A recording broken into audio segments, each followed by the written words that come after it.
तराई केंद्रीय वन विभाग के टांडा से सटे ग्रामीण इलाकों में अब हाथियों की दहशत तो शुरू हो गई है। शुक्रवार रात को गंगापुर कबड्डवाल गांव में हाथियों के झुंड ने नगर निगम की गौशाला की दीवार 2-3 स्थानों से तोड़ दी। इस गौशाला में लगभग 300 निराश्रित मवेशियों को पाला जा रहा है। गनीमत ये रही कि हाथियों द्वारा दीवार तोड़ने के बाद भी जानवरों को दीवार टूटने का एहसास नहीं हुआ, नहीं तो सारे जानवर गांव में घुस जाते। वहीं दूसरी तरफ हाथी नगर निगम की गौशाला की दीवार तोड़ते हुए ग्रामीण इलाकों में गए, जहां उन्होंने काश्तकारों की गेहूं गन्ना की फसल बर्बाद कर दी। हाथियों के ग्रामीण इलाकों में दस्तक देने की खबर के बाद अब हड़कंप मचा हुआ है।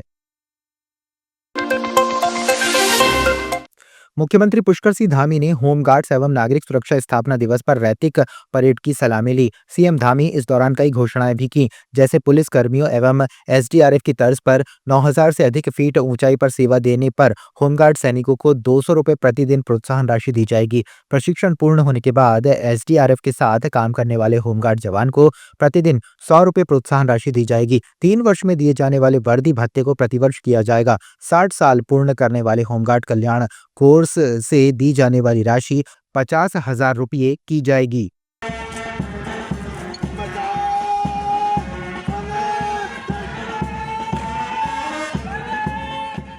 हमारे होमगार्ड्स के जवान हर परिस्थिति में और जहाँ भी हमको उनकी ज़रूरत होती है वहाँ पर अपने कर्तव्य का भली भांति निर्वहन करते हैं। और सच बताऊं तो जहाँ कम होते हैं वहाँ हम होते हैं वाली उनकी जो एक काम करने की प्रवृत्ति है, कार्य व्यवहार है, कार्य संस्कार है, निश्चित रूप से वो हमारे लिए बहुत महत्वपूर्ण है।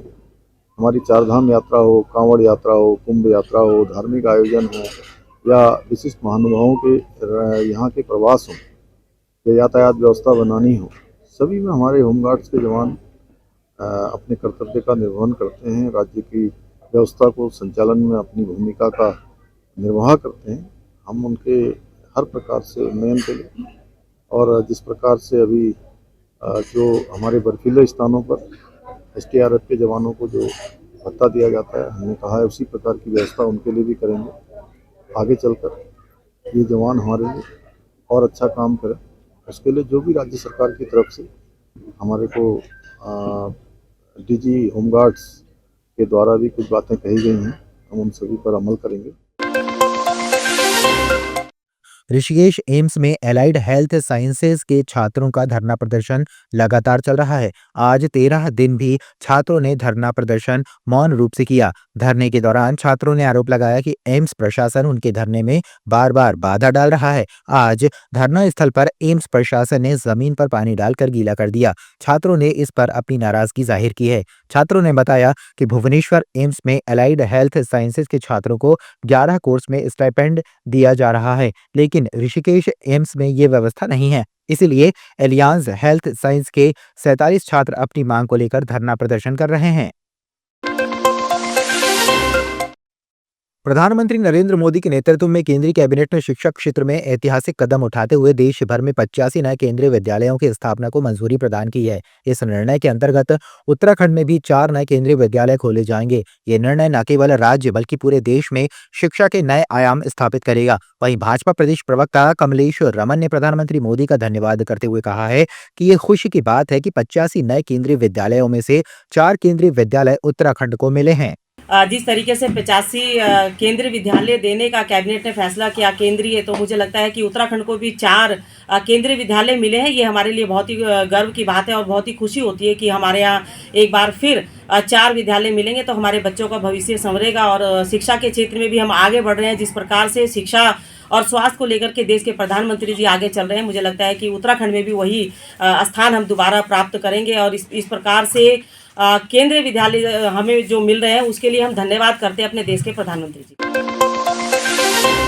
डोईवाला तहसील के थाने में राजकीय इंटर कॉलेज में बहुउद्देशीय शिविर का आयोजन डीएम देहरादून की अध्यक्षता में आयोजित हुआ। शिविर में समाज कल्याण, स्वास्थ्य विभाग और तहसील प्रशासन, श्रम विभाग के साथ लगभग 25 विभागों ने स्टॉल लगाए और सरकार की लाभकारी योजनाओं की जानकारी देने के साथ ही लाभार्थियों को योजना का लाभ दिया गया। इस अवसर पर डीएम देहरादून सबिन बंसल ने आम जन की समस्याएं सुनी और मौके पर शिकायत से संबंधित विभाग के अधिकारियों को तत्काल उनके निराकरण के निर्देश दिए। फील्ड मशीनरी का पार्ट है, तो ये एडमिनिस्ट्रेशन का दायित्व है कि जो हमारा फीडबैक लूप है पब्लिक के साथ वो क्लोज होना चाहिए। जो पब्लिक कनेक्ट है जितना ज़्यादा स्ट्रेंथन होगा उतना ही पब्लिक ट्रस्ट बढ़ता है गवर्नेंस में और उसके इंस्टीट्यूशंस में। तो ये हमारे जो बहुउद्देशीय शिविर हैं आज हमारा जनपद का चौथा 5वां बहुउद्देशीय शिविर है और इसमें सभी क्वार्टर से हमारे कम्युनिटी ग्रुप से हमारे पब्लिक रिप्रेजेंटेटिव से बेनिफिशरीज से फीडबैक इम्पैक्ट जो है वो काफ़ी बढ़ चढ़ के आया है। इसलिए हमारे सारे फील्ड ऑफिसर्स हमारे सभी विभागीय अधिकारी उत्सुक हैं इस तरह के कैंप्स में प्रतिभाग करने के लिए और बढ़ चढ़ के जो सुविधाएं हैं जो सर्विसेज हैं वो पब्लिक के डोर स्टेप पे देने के लिए। गढ़वाल हिमालय के उच्च हिमालयी क्षेत्रों में बर्फबारी का इंतजार अब खत्म होने जा रहा है। प्रदेश के मौसम वैज्ञानिकों की माने तो रविवार 8 और 9 दिसंबर को उत्तराखंड में एक बार फिर से वेस्टर्न डिस्टर्बेंस के सक्रिय होने से जहां सूबे के 2500 मीटर से अधिक ऊंचाई वाले इलाकों में हल्की से मध्यम दर्जे की बर्फबारी होने की संभावनाएं बन रही हैं। उम्मीद है कि लंबे समय से पहाड़ों में चले आ रहे सूखे और बर्फबारी बिन काले पड़ गए गढ़वाल हिमालय की पर्वत श्रृंखलाओं को ये पश्चिमी विक्षोभ एक बार फिर से श्वेत धवल कर देगा।